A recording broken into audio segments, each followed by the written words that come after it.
Materi kita kali ini adalah tindakan, motif, dan prinsip ekonomi. Coba kalian perhatikan gambar-gambar berikut ini. Gambar-gambar tersebut merupakan contoh-contoh dari tindakan ekonomi. Segala kegiatan manusia untuk memenuhi berbagai kebutuhan hidupnya disebut dengan tindakan ekonomi. Misalnya, ibu berbelanja ke pasar untuk memenuhi kebutuhan primer dan kebutuhan sekunder. Adik menabung untuk memenuhi kebutuhan yang akan datang.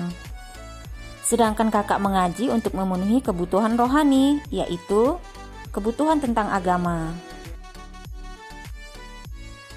Sedangkan motif ekonomi adalah keinginan atau alasan yang mendorong manusia untuk melakukan tindakan ekonomi. Ada 4 macam motif ekonomi.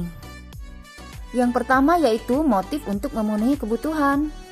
Contohnya seorang pedagang yang berjualan sayur keliling untuk mendapatkan penghasilan. Kemudian yang kedua yaitu motif berbuat sosial. Selain ingin memenuhi kebutuhan, manusia punya keinginan untuk menolong orang lain atau ingin membantu sesama manusia. Misalnya, kalian membantu saudara yang sedang terkena musibah. Kemudian motif yang ketiga yaitu motif untuk mendapatkan penghargaan. Penghargaan yang dimaksud bukan sekedar mendapat pujian atau piagam, tetapi juga ingin status sosial yang lebih tinggi dari masyarakat sekitarnya. Misalnya, kamu belajar dengan rajin untuk memperoleh prestasi yang baik, maka penghargaan yang kamu dapat bisa berupa ranking atau piala dan dicap sebagai anak yang pintar. Dan motif yang keempat yaitu motif untuk memperoleh kekuasaan. Misalnya, kamu mencalonkan diri sebagai calon kandidat ketua OSIS dalam pemilihan ketua OSIS di sekolahmu. Selanjutnya yaitu prinsip ekonomi.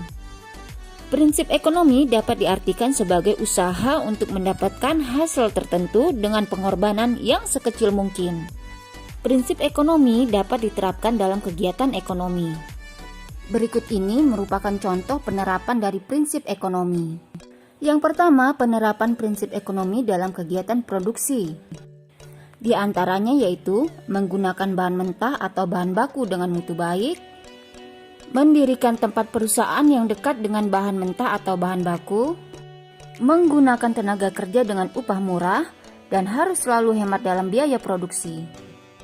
Kemudian yang berikutnya, penerapan prinsip ekonomi dalam kegiatan distribusi. Di antaranya yaitu yang pertama, menyalurkan barang dengan prinsip tepat sasaran, tepat waktu, dan tepat tempat.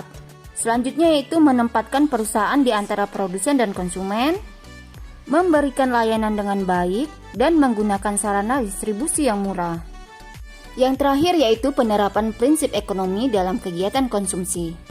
Di antaranya yaitu membeli barang dengan memilih terlebih dahulu, kemudian memilih barang yang kualitasnya bagus, membeli barang sesuai dengan yang direncanakan, dan yang terakhir setiap awal bulan membuat daftar kebutuhan berdasarkan skala prioritas. Nah, itu tadi contoh-contoh penerapan prinsip ekonomi dalam kegiatan ekonomi. Baik, itu tadi materi kita tentang tindakan, motif, dan prinsip ekonomi.